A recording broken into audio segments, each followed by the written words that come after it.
Coming to you from the Rider University Athletics Hall of Fame, I'm Olivia Hoff. And I'm Josh Veltri, filling in for Matt Metzger this week. Welcome to the Rider Sports Report.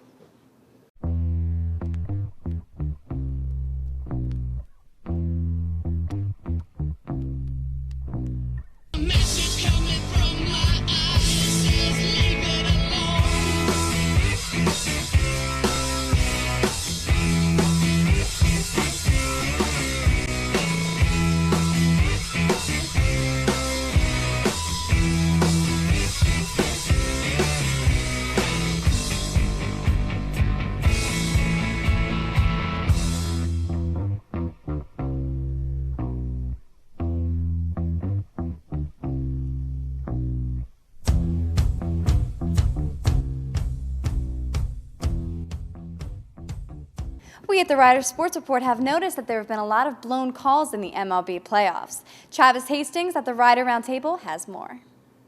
How you doing, Rider? I'm Travis Hastings, and you're on the Roundtable. Tonight we're going to be talking about the instant replay review. I have Kevin Rafferty, video editor of the News at Rider, and Josh Veltri, sports editor of the Rider News. Let's talk about the replay review. Guys, what do you got? Personally, with replay review, I feel like it depends on the sport, situation. You don't want to take away from the tradition and what the game, the flow of it.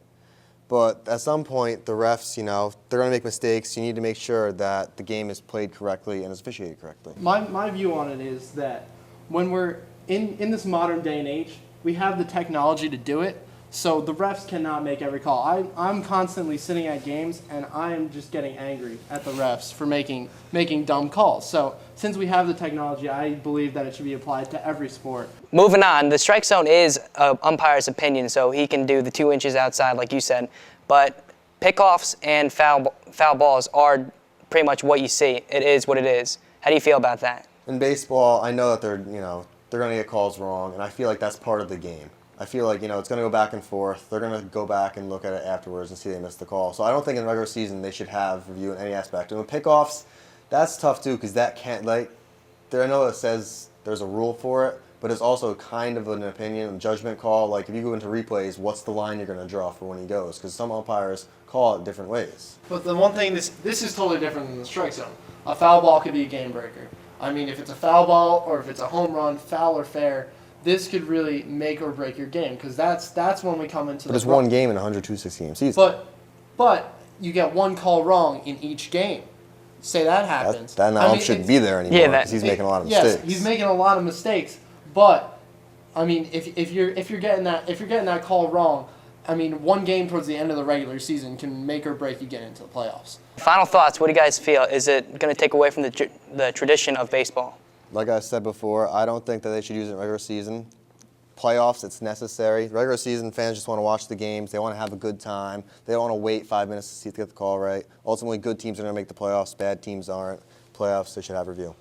I think tradition is more in the teams that play the game, in the players, in what has happened. The future is where we need to go, and instant replay is the future.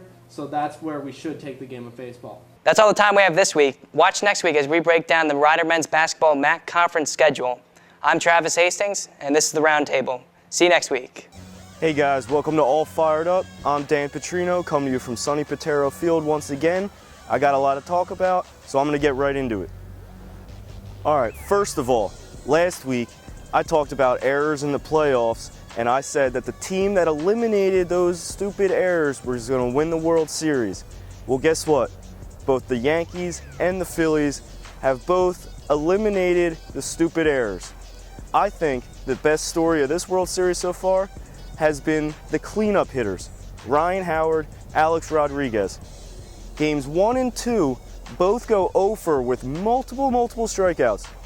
Games 3 and 4, different story for A-Rod. He gets few RBIs, a big home run in Game 3, the game-winning RBI in Game 4. He looks like his slump is over, and he has led the Yankees to a 3-1 series lead right now, while Ryan Howard continues to struggle at the plate, and that could cost them the series. Big Game 5 coming up now, A.J. Burnett versus the unhittable Cliff Lee.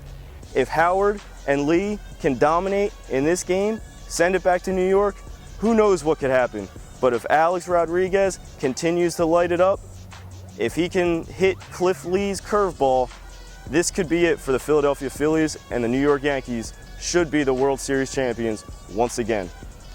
It was a big Sunday in the NFL as Brett Favre, quarterback of the Minnesota Vikings now, traveled to Green Bay and played his old Packers team for the first time as an opposing player. Why is that important to me? Because now maybe we can finally move on and not hear Brett Favre this, Brett Favre that.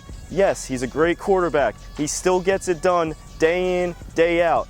He's thrown 7 touchdowns against his former team in 2 games. So yes, I think he wins that battle against the Green Bay Packers. Now maybe we can move on as the Brett Favre cycle has come full circle. He has played the Packers a couple times as a Viking. It's over now. Move on. He's a great quarterback, but the drama is over with him. Let's move on. Let's put it in the past. And let's see what he can do from here. They got a great team in Minnesota. Let's see if he can win a Super Bowl with them. Okay? Put it behind us. It's over. Thank God. Hey, all right, guys, that's it for me from sunny Potrero Field. I'm done. I got to go cool down. Back to you guys. With all this talk about baseball, we cannot leave out the World Series. Here's a recap of the first 4 games between the Bronx Bombers and the defending champs, the Fightin' Phils. Being that Rider University is so close to Philadelphia, there are a lot of Phillies fans running around this campus. But there are a lot of people that don't live in this area who are rooting for the New York Yankees. So I went around campus to see who everyone's rooting for in this 2009 World Series. The Phillies, of course. The Yankees. I'd have to say the Phils, even though they're down 3-1. Yeah, they're not going to win. The Yankees have come this far, so they're not. So have the Phils. They won 1 game. Yes, they have, but it's not over yet. Okay. We still have Cliff Lee. Okay. And Pedro Martinez. Look at my hat. Yankees? Yeah. I'm a little doubtful right now, but I think the Phils could still pull through. I think the Yankees are going to win tonight and finish up the World Series. Alex is doing his thing. Ryan Howard, I mean, he showed up, but he ain't doing nothing. It's pretty much over. I'm looking at a 4-1. We got Cliff Lee pitching tomorrow, so hopefully, we can win that game and then take it from there, I guess. So far, it's been pretty good. Lots of my Philly friends are talking smack, but the Yankees are going to finish it up tonight. I think it's exciting to see that the school is basically split down the middle, and it's rare because, back home it's a completely different story, but here living in Jersey, it's weird it's being half split, so it's interesting. Awesome. I mean, we couldn't have asked for a better matchup. I mean, basically, I know I'm in Kroger and it's 50-50, so it gets pretty crazy when we all watch the game together. So yeah, it's definitely been fun. So no matter who wins, it's still been definitely a fun time. It's fun that it's split because it's you're either a Yankees fan or a Phillies fan, so there's no in between. Unless you're a Mets fan, then there's just I don't even know. I mean, it's cool because I'm not from New Jersey, but I am a Yankees fan, so I don't know. It's cool. It's obviously New York and Philly are both big sports towns, and it's real split. Yesterday was really good, especially because it's Giants and Eagles and Phillies and the Yankees. So that was really good yesterday, even though both Philly teams didn't win. So it seems like this campus is pretty divided on who's rooting for who. I guess we're going to have to wait till the game later to see who's going to win. I can't tell you who I'm rooting for, but I wish both teams the best of luck. This has been Tiffany Pukas for the Rider Sports Report. With an undefeated record in conference games and an overall record of 16-1, the Lady Bronx field hockey team took on Lock Haven University this past weekend. Hoping to celebrate more than just Senior Day, the Lady Bronx sought redemption after last year's 3-0 loss to the Lady Eagles of Lock Haven in the NEC Championship game. Let's see how they did. Rider came, saw, and conquered all in the ultra-intense match up against Lock Haven. Both teams were undefeated in their stats, making the game that more nail-biting. We knew it was a huge game. Both teams were 7-0 in conference, and the winner was going to, obviously win the regular season conference championship and also host next weekend's tournament. So we knew, there was a lot at stake today. The game was grueling to watch as both teams struggled to score a goal. bringing the game into double overtime. It was just a good blood and guts effort at the end. You know, it was going to be a shame that there was going to be a loser because both teams have played so well. But I'm really proud of our kids. You know, they worked hard all season for this moment. Lock Haven had competitive players that kept Ryder on their toes. We knew that, you know, their best player was number 9 on the field, and also number 7 was a huge player for them. So we try to keep the ball away from them, the two of them. And obviously number 9 completely controlled the game a lot for the most part. But preparation for the games ahead will be to keep the momentum at an all-time high. We're going to, you know, take a day off and get some rest tomorrow, and you know, then prepare for the conference championship, which starts on Friday. We're opening up against Monmouth, who, you know, was a very good opponent for us the first time around, and hoping to get to the championship round again.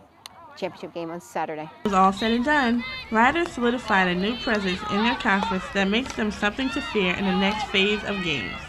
Great step towards next week because now they're going to be intimidated when they play us next, and it also gives us a good positive boost in going into next week's playoff games. Reminder, the MAC Conference will continue here at Ryder on Friday, November 6th against Monmouth University. Well, now it's a total elimination, so if you keep winning, you keep going on. And the winner of the conference tournament next weekend gets to the NCAA tournament. This is Shaquelle Sutton, reporting for Ryder Sports Report. That's it for this week's show. Check back next week as we debut the Bronx basketball season. This has been Josh Veltri. And I'm Olivia Hoff. And from everyone here at the Ryder Sports Report, have a great week, Ryder.